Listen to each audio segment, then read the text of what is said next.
Now to Sri Lanka, where the government says it has nothing to hide as it begins to record the number of people killed during the 26-year civil war. Thousands of officials are to visit the homes of families affected to collect information over the next 6 months. The survey comes after international pressure over the alleged mass killing of civilians towards the end of the conflict. Well, with me in the studio is Dr. Nonis, Sri Lanka's High Commissioner to the UK. High Commissioner, welcome. Thank you very much for being with us. Just tell us who is going to be conducting this survey and how it's going to work. Well, actually, I think it's a very welcome survey. It's part of the LLRC recommendations. As you know, the Lessons Learned and Reconciliation Commission was released back in 2011, and it's very comprehensive, very holistic, and had numerous recommendations. And the President's Secretary, Lalit Veeratunga, was appointed to oversee the monitoring of the implementation of that. And a national action plan was drawn up subsequently, one of which was recommended, a comprehensive household survey. So I think this is part of it. It's really an extension of the recommendation of the LLRC, and it will be carried out at Grama Niladhari level. It's actually jointly carried out by the Department of Census and Statistics, together with the Ministry of Public Administration and Home Affairs. How much faith will people have in a survey carried out by the Sri Lankan government? I think they'll have tremendous faith in it because the government is... be independent? Well, it is independent. It's carried out by the Department of Census and Statistics. Even the last report that was carried out, which is probably the only definitive report which was carried out, which I have here, the enumeration of vital events, which was carried out in 2011. Because you have to understand, 3 decades of conflict, no surveys were carried out in the north.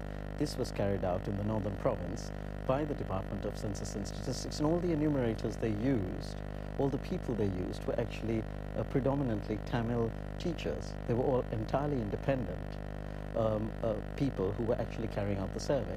But discredited by the United Nations? No, not this one. This was the enumeration of vital events. That was not discredited by anyone. In fact, it's... Well, the UN have not been exactly happy with the way that you have kind of tried to chart what human rights abuses have taken place. And we saw David Cameron at the Commonwealth Heads of Government meeting saying that actually what you needed was an independent inquiry into just how many people were killed. Well, we are having an independent inquiry. I think well, not when it's conducted. You've got the people who are conducting the survey. There is a dispute between what the government did and what the Tamil Tigers did. Government is carrying out the survey into what might have happened. Is that going to command the confidence of the Tamil population in your country? Well, if you look at, yes, because yes. Precisely because the conflict was not between government and Tamil Tigers. The conflict was between the Tamil, Sinhalese, Muslim, Burgher, Malay people of Sri Lanka and the terrorists. This is often misunderstood because the majority of Tamil people, as well as the majority of Muslim people, live actually in the center and the south of Sri Lanka. It is only a minority of the Tamil people who live in the conflict-affected area. If you really look at the demography, and the demography is not well understood. Because if you look at Colombo, for example, it's a 30% split between Tamil, Muslim and Sinhalese. So of course it's going to command it, because the majority of the Tamil people, if you look at the Colombo, for example, is the seat of politics, of education, of finance, and it's roughly a 30% split, and therefore... You're not bowing to pressure on this, after the pressure that came at the Commonwealth Heads of Government meeting to have this census? No, not at all. I mean, people would like to, the detractors would like to say that, but the Lessons Learned and Reconciliation Commission was actually released, I think, in December 16th or 17th, 2011. And actually, before that, before it was released, many people were critical of it. But once it was released, people realized it was both comprehensive and impartial, holistic, and even critical of government. But the President not only released it, but released it in full. Why were you so uncomfortable about David Cameron raising the issue? When he of the plight of the Tamils. When he was... We weren't the slightest bit uncomfortable of him raising the issue. The issue was the appropriateness of him using a public... The Sri Lankan newspaper Marbina reported that the government minister, Mr. Ranawaka, said that David Cameron had no right to address the Tamil issue, as he was not taking part in a bilateral meeting between the two countries, but a Commonwealth summit. Well, he isn't perfectly entitled to say that, and I think he's right in saying so, because the Commonwealth... So he did have a right, or he didn't have a right to raise it? The Commonwealth, it was not the appropriate point. A bilateral discussion that can be held bilaterally. But the Commonwealth Heads of Government meeting is a meeting between 53 or 54 countries, independent and sovereign countries. The purpose of the Commonwealth Heads of Government David Cameron was wrong to raise it. No, the point was that he could have raised it bilaterally, whether he was informed about it or not.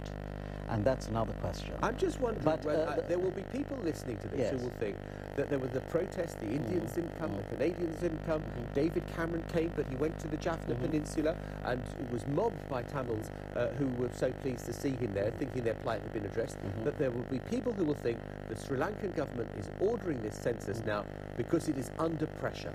Not at all. It's an extension. It was one of the recommendations of the Lessons Learned and Reconciliation Commission.